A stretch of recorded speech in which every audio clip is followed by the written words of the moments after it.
Hi friends, నా పేరు Anand. Welcome to office. చాలా రోజుల తర్వాత ఒక మంచి ప్రోమో వచ్చింది. అంటే మన అనాలిసిస్ చేసే టైప్ ప్రోమో వచ్చిందనమాట. స్కిప్ చేయకుండా చూడండి, చాలా ఇంపార్టెంట్ పాయింట్స్ ఉన్నాయి. ప్రోమోకి వేరే పాయింట్స్కి రిలేషన్ ఉందన్నమాట. ఈ పాయింట్స్ మీరు అంటే మీకు ఎపిసోడ్లో కూడా చాలా నీట్గా అర్థమవుతుంది. లేదంటే మీకు సీత ఎందుకు అరుస్తుంది, పృథ్వీ ఎందుకు సైడ్ నుంచి ఉన్నాడు, ఇవన్నీ మీకు అర్థం కావు. సో స్కిప్ చేయకుండా వినడానికి ట్రై చేయండి. షార్ట్గానే ఉంటుంది ఆల్మోస్ట్.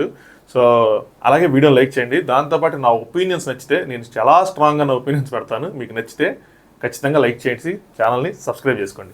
సో మ్యాటర్ ఏంటంటే, ఇప్పుడే లైవ్లో బిగ్ బాస్ ఏం చెప్పాడంటే, survival of the fittest challenge ఇంకా అయిపోయింది, కంప్లీట్ డన్.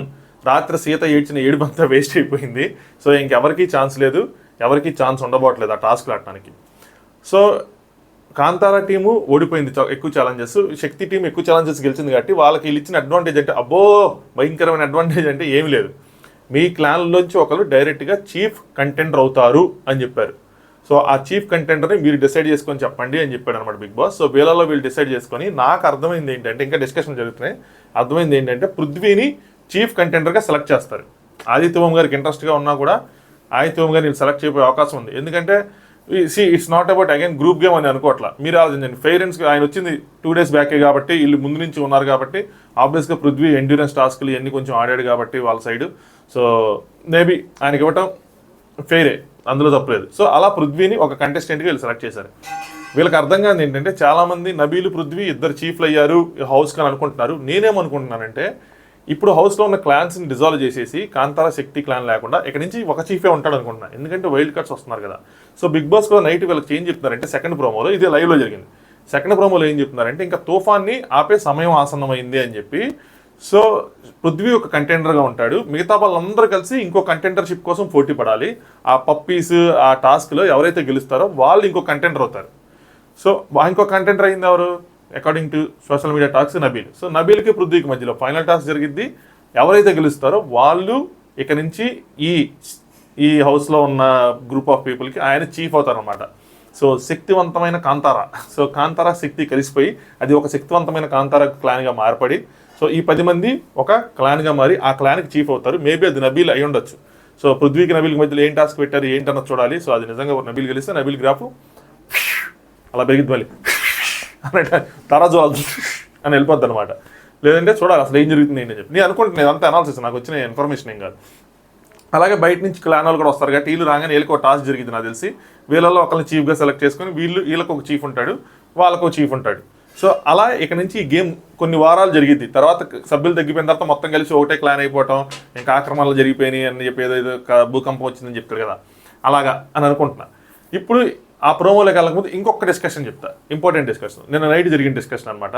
సో అందులో ఏం జరిగిందంటే, సీత నిఖిల్ పక్కపక్కన కూర్చున్న సోఫాలో సీత నిఖిల్ చెప్తుంది, ఆయనకి ఆదిత్య ఓం గారు చెప్పారంట, మనమే మణికంఠని బయట హీరోని చేస్తున్నాం ఆడియన్స్ పాయింట్ ఆఫ్ వ్యూలో. సో దాని ఆ సిచ్యువేషన్స్ అలా క్రియేట్ చేస్తున్నానని చెప్పి. నిఖిల్ ఏం చెప్తారంటే, నాకు అదే అనిపిస్తుంది, మనం నామినేట్ చేస్తూ ఉన్నప్పుడు ఏమవుతుందంటే అదొక తనకు తాను కార్నర్ చేసుకుంటున్నాడు, కార్నర్ చేస్తున్నారు అన్న విధంగా ప్రొజెక్ట్ చేస్తున్నారు అన్నట్టు సీత నిఖిల్ ఈ డిస్కషన్ గురించి మాట్లాడుకుంటూ ఉంటారు. ఇక్కడ నుంచి కొంచెం మనం జాగ్రత్తగా ఉండాలి, నామినేట్ చేయకుండా ఉండాలి, ఉంటే అర్థమవుతుంది అది సింపతీనో ఎంపతీనో అసలు ఏం చేస్తున్నాడు ఏంటి అని చెప్పి.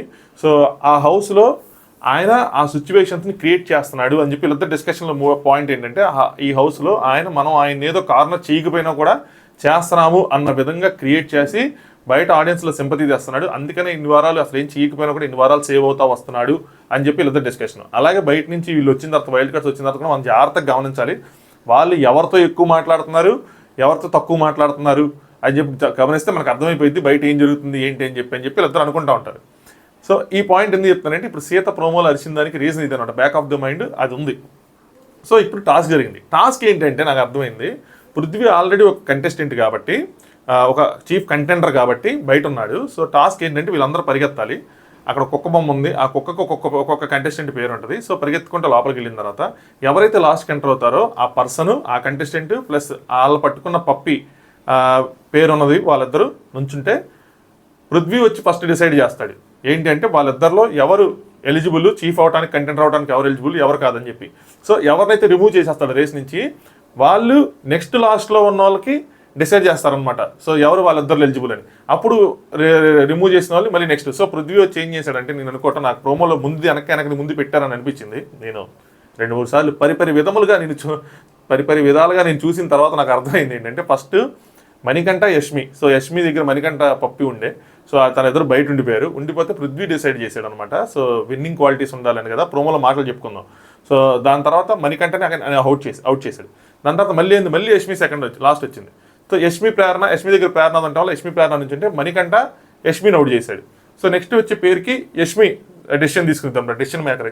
అలా ఆ చివరి దాకా అది సాగి లాస్ట్కి ఇద్దరు మిగిలిపోయినప్పుడు అందులో ఎవరిని చేయాలి అన్న దాని మీద లాస్ట్కి ఎవరైతే నుంచుంటారో వాళ్ళు డిసైడ్ చేస్తారు. అలా నబీలు ఒక కంటెండర్ అయ్యాడు అని చెప్పి నేను అనుకుంటున్నా. ఇప్పుడు ఈ ప్రోమోలో జరిగిన డిస్కషన్స్, ఆ మ్యాటర్స్, అసలు నిజంగా కార్నర్ చేస్తున్నారా, కార్నర్ చేయబడుతున్నాడా, కార్నర్ కావాలని కార్నర్కి వెళ్ళిపోతున్నాడా, ఈ విషయాల గురించి మాట్లాడుకుందాం. అరే వెళ్ళిపోయింది. సో ఫస్ట్ నేను అనుకుంటా మణికంఠ, యష్మి ఉన్నారు అక్కడ. మణికంఠని అవుట్ చేశారు పృథ్వీ. సో చీఫ్కి విన్నింగ్ క్వాలిటీ ఉండాలి అని చెప్పాడు. ముందు దాని కనుక ఉంది, నేను ఒక విధంగా చెప్పొస్తున్నా.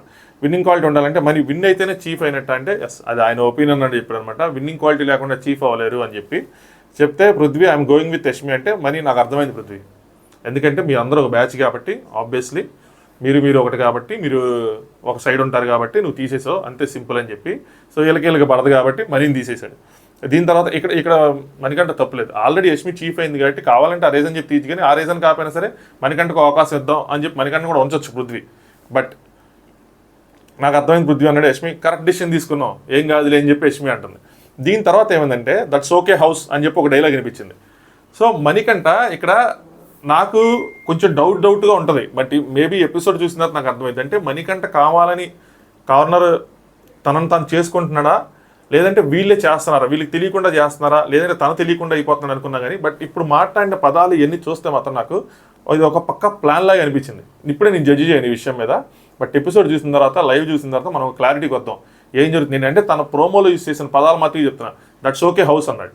ఇక్కడ వెంటనే సీత స్టాండ్ తీసుకొని నిన్ను బయటికి తీసేసింది యష్మి, నీ ఫైట్ విత్ యష్మి, నువ్వు ఎందుకు హౌస్ అని అంటున్నావు అని చెప్పి గట్టిగా అడిగింది అనమాట. సీత నీ పప్పి తెచ్చింది యష్మి, సో నీ fight with Yashmi not with house, నువ్వు ప్రతిసారి హౌస్ అంటున్నావు అని చెప్పి అందరూ నీ కోసం ఆడుతున్నారు, నీ కోసం ఆలోచిస్తున్నారు, డోంట్ సే దట్. సో ఇప్పుడు దాకా వీళ్ళంత పట్టించుకోలేదు. ఎందుకు ఇప్పుడు పట్టించుకున్నారంటే వాళ్ళకి నన్ను ఈ థాట్ మైండ్లోకి వెళ్ళింది, ఓకే ఈయన ఏదో చేస్తున్నాడు, మనం ఏదో చేస్తున్నాము అన్నట్టు చేస్తున్నాడని చెప్పి. సో మామూలుగా అయితే ఈయన అలాంటి మాట్లాడినప్పుడు వీళ్ళు వదిలేసేవాళ్ళు. సో ఈసారి మాత్రం సీత పట్టుకుంది. ఎందుకు? సో నాకు సీత అడిగిన దాంట్లో కరెక్ట్ అనిపించింది. నీ ఫైట్ ఏంటి యష్మితో, యష్మిని తీసేసింది, యష్మి పృథ్వీ వాళ్ళిద్దరితో గొడవపడు, అంతేగాని హౌస్ అని ఎందుకు అంటున్నావు అంటే మనీ ఏమంటాడు, ఎవరైనా ఇటుపక్క వాళ్ళు వద్దన్నప్పుడు అటుపక్క వాళ్ళు వద్దన్నప్పుడు మిడిల్లో ఉన్నవాడిని కార్నర్ అని ఫీల్ అవుతాను కదా అని చెప్పి. సో కార్నర్ అన్న వర్డ్ తను యూజ్ చేసుకున్నాడు అంటే నేను కార్నర్ అయ్యాను అని చెప్పి అంటే సో ఖచ్చితంగా ఒక గేమ్ ప్లే చేస్తున్నాడు, ఒక స్ట్రాటజీ ప్లే చేస్తున్నాడు. నబీల్ ఇప్పుడు మనం జడ్జి చేసినప్పుడు నబీల్ని అంటే మణికంఠ బయట ఇది బాగా వెళ్తుంది అన్నట్టు అలా మాట్లాడినప్పుడు మనం జడ్జి చేసినప్పుడు సేమ్ ఇంతే. మణికంఠకు కూడా తెలుసు నన్ను కార్నర్ చేస్తున్నారు, ఈ పదాలు వాడాడు అంటే తన మైండ్లో ఉంది కార్నర్ అవుతున్నాను, నేను కార్నర్ చేసుకుంటున్నాను, లేదంటే వాళ్ళు కార్నర్ చేస్తున్నారని ఒకటి ఉంది మైండ్లో. సో ఖచ్చితంగా ఇది ఒక గేమ్ ప్లానే, ఇందులో డౌట్ లేదనిపించింది. ఎపిసోడ్ చూసిన తర్వాత ఇంకా క్లారిటీ వచ్చింది. అప్పుడు ఇంకా రాంగ్ అయితే కనుక నేను కరెక్ట్ చేసుకుంటాను.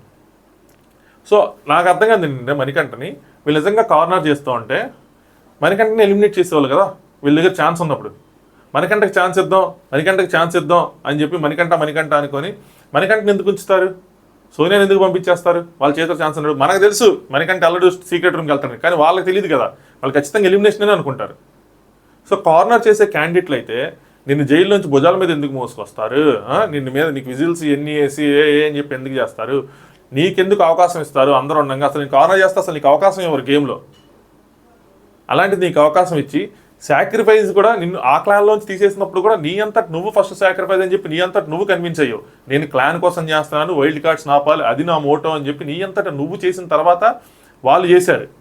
ఈ క్లాన్కి వచ్చిన తర్వాత కూడా ఫస్ట్ ఆపర్చునిటీ నాకు ఆపర్చునిటీ కావాలి, నేను చేయగలనంటే ఆవిడ నమ్మకం పెట్టుకొని నీకు ఇచ్చింది. దాని తర్వాత మీరు ఇన్పుట్స్ తీసుకోవటం వల్ల మణికంఠ సరిగ్గా ఇన్పుట్స్ తీసుకోవటం వల్ల ఇది టీమ్ ప్లేయర్ కాదు, ఇలా ఇన్పుట్స్ తీసుకోకపోతే అలాగా ఒక్క ఇన్పుట్స్ తీసుకుంటే ఆయన గెలిచేవాడు, ఆ బాల్స్ అరేంజ్ చేసి ఇన్పుట్ అది నువ్వు తీసుకోపోవటం వల్ల నేను తీసుకోను అనటం వల్ల అది కరెక్ట్ కాదు అనుకున్న తర్వాత నేను రిమూవ్ చేశారు. కార్నర్ చేసి ఉంటే అసలు నీకు ఎవరు తీసుకోకుండా ఉంటారు, ఎవరి క్లాన్లోకైనా సరే. ఫస్ట్ నుంచి నిఖిల్ ప్రోత్సహిస్తూనే ఉన్నాడు. సో నిఖిల్ క్లాన్ సెలక్షన్ జరిగినప్పుడు కూడా మణికంఠని తీసుకున్నాడు, వేరే వాళ్ళు రాపోయినా సరే పృథ్వీ వీళ్ళందరూ వెనకడిగేసిన సరే తను తీసుకున్నాడు. ఇప్పుడు సీత తీసుకుంది, సీత వెళ్ళి ఎవరికి పిచ్చింగ్ చేయాల, తను వెళ్ళి తనకు చేసి పృథ్వీకి కూడా చేసింది రండి, సీరియస్గా చేసింది మణికంఠకి, నువ్వురా నేను నీకు ఛాన్స్ ఇస్తాను ఖచ్చితంగా, ఇవ్వకుండా ఉండను అని చెప్పి తీసుకుంది, ఛాన్స్ ఇచ్చింది. కార్నర్ అని ఎలా చెప్తావు? కార్నర్ అని మాకు అనిపించాలి, మనకు అనిపిస్తే తప్పులేదు. ఇప్పుడు మనం గేమ్గా అబ్జర్వ్ చేసి అరే ఈయన తొక్కేస్తున్నారేమో అని చెప్పి నీకు ఛాన్స్ ఇచ్చి ఎలిమినేషన్ నుంచి కాపాడి క్లాన్లో ఛాన్స్ ఇచ్చి టాస్క్లో ఛాన్స్ ఇచ్చి అన్ని చేస్తే నీకు నువ్వు వాళ్ళు నిన్ను కార్నర్ చేస్తున్నారని ఎలా అనుకున్నావు నాకు అర్థం కాల. అంటే సంథింగ్ ఇది ఒక గేమ్ ప్లాన్ అని చెప్పి అర్థమైంది. మనకు అనిపించింది అనుకోండి అది వేరే విషయం. నేను పెట్టాను 2 రోజుల క్రితం, అరే మనకంటే గుడిలో గంట కొట్టేట్టు కొట్టేస్తున్నారు, ఎందుకంటే మనకు అనిపించింది 3 రోజుల నుంచి అయ్యే రీజన్స్తో టప కొడుతున్నారు. కానీ నీకు అనిపించింది అంటే నన్ను కార్నర్ చేస్తున్నారని అక్కడ చేయకుండానే, ఎందుకంటే అక్కడున్న గేమ్ పాయింట్ ఆఫ్ వ్యూ అని చూస్తే వాళ్ళకి ఛాన్స్ ఇస్తున్నారు, నిన్ను క్లాన్లో తీసుకున్నారు, అంతా నీటి జరుగుతుంది, నీకు అసలు ఎలిమినేషన్లోంచి నిన్ను కాపాడారు. అలాంటిది నిన్ను కార్నర్ చేస్తున్నావు వర్డ్ నువ్వు యూజ్ చేసావు అంటే యూఆర్ ప్లేయింగ్ ఏ గేమ్ అని క్లియర్గా అర్థమైపోయింది. వెంటనే నేను ఎందుకు అలాంటి కార్నర్ లాంటి పదాలు యూజ్ చేస్తున్నావు అని చెప్పి, why are using that words అని చెప్పి. యష్మి ఈ deserve to be in the house అని చెప్పి, మరి one day I will become a chief అంటే అవరా ఎట్లా అవుతావు నేను చూస్తాను అని చెప్పి ఈ తెలుగు రాని వాళ్ళని తీసుకొచ్చి ఎందుకయ్యా మా నెత్తిని రుద్దుతారని నాకు అందుకని ఫస్ట్ నుంచి చెప్పాను నేను. వీళ్ళకేం ఎలా మాట్లాడాలో అర్థం కాదు, ఏం మాట్లాడాలో అర్థం కాదు, ఏది పడితే అది మాట్లాడుతూ ఉంటారు. దానివల్ల ఏమవుతుందంటే ఆడియన్స్లో ఇప్పుడు ఆయన గేమ్ అరే నన్ను కార్నర్ చేస్తున్నారు అని చెప్పి తను అంటున్నాడంటే ఆడియన్స్కి ఒక పాయింట్ ఆఫ్ టైంలో అక్కడ ఏమొస్తుంది, అరే మణికంఠ కార్నర్ చేయకుండా కార్నర్ చేస్తున్నాడు ఎందుకు అనుకుంటున్నాడు, ఏమైనా సింపతి గేమ్ ఆడుతున్నాడు ఇలా ఆలోచించే లోపల యష్మి అరుస్తూ ఉంటే ఎందుకురా యష్మి పాప మణికంఠ మీద అరుస్తుంది, రే పాపరా మణికంఠ ఆ థాట్ పోయి ఈ థాట్ ఓవర్లాప్ అవుతుంది. ఎందుకు అరుస్తున్నారు? అవ్వరా నేను చూస్తాను అయ్యి అని చెప్పి ఎందుకు మీకు? దానివల్ల మీకేం పోవటం పక్కన సగం దేవుడు ఎరుగు, మీరు పోతే పోయారు. కానీ అక్కడ ఆయనకి అసలు ఏమీ లేకుండా ఆయన ఊరికే సింపతి వచ్చి ఆడియన్స్ ఆయన కనెక్ట్ అయిపోతున్నారు. అసలు అదే కదా వీళ్ళకి ఏం మాట్లాడాలి, ఎలా మాట్లాడాలి, అసలు ఏం చేయాలన్నది తెలియదు. నేను ఉన్నంత వరకు నామినేషన్లు చేస్తా, నువ్వు చీఫ్ అవ్వ ఎలా ఆడతావు నేను చూస్తా, ఇలాంటివి ఎందుకండి ఏంట. సో దానివల్ల మెయిన్ పాయింట్ ఓవర్లాప్ అయిపోయింది. అది ఎవరు చూడరు ఇప్పుడు, ఎందుకు మణికంఠ కార్నరింగ్ అని ఫీల్ అవుతున్నాడు, వాళ్ళందరూ చేయట్లేదు కదా అని చెప్పి. ఈ యష్మి వాళ్ళు ఇప్పుడు ఫీల్ అవుతారు, నిజమే యష్మిలు అరుస్తుంది వీళ్ళందరూ ఎలాగ అరుస్తూ ఉంటారు మణికంఠ మీద అని చెప్పి. రాంగ్ ఇది, ఆవిడే రాంగే ఈయన రాంగే, ఆవిడ అలా అరవటం రాంగే, ఖచ్చితంగా రాంగ్. ఈయన కార్నర్ చేయకుండానే కార్నర్ చేశారని చెప్పి ఒక థాట్ ప్రాసెస్ని మనకే వేస్తున్నాడు బయటికి. మనమేమో మళ్ళీ చాలామంది మన గుండెలు బరువెక్కిపోతూ ఉంటాయి ఇలాంటి విషయాలకి. సో అదనమాట. నెక్స్ట్ యష్మి ప్రేరణ ఉన్నారు. ఇప్పుడు ఇంకో పాయింట్ కూడా చెప్తాను చూడండి. మణికంఠని యష్మి తీసేసింది, పృథ్వీ తీసేశాడు. మణికంఠ ఏమైనా తక్కువ తిన్నాడా? మణికంఠ కూడా మరి యష్మిని తీసేశాడుగా, మరి యష్మి కూడా ఇక్కడ ఇలాంటి సీన్ చేయొచ్చుగా, చేయట్లా. వీళ్ళకి అర్థం కావట్లేదు అది. ఆయన 3 సార్లు నామినేట్ చేసి ఈవిడ 3 సార్లు నామినేట్ చేస్తేనే అదేదో యష్మి జీవితాంతం నామినేట్ చేస్తుంది అన్నట్టు మనం చెప్పుకుంటూ ఉంటారు కొంతమంది. ఇక్కడేమో మరి వీళ్ళు ఆయన తీసేసినప్పుడు ఆయన కూడా ఈవిడ తీసేశాడు. మరి సేమ్ టు సేమ్ ఉండాలి కదా, ఎందుకు ఉండట్లేదు అంత ఇది? ఎందుకంటే ఇప్పుడు అంత సీన్ క్రియేట్ చేసుకోలేకపోయింది. ఆయన అంత సీన్ క్రియేట్ చేయగలుగుతున్నాడు, ఆయన ఇదంతా చదివి వచ్చాడు ఏం చేయాలి ఏంటి అని చెప్పి.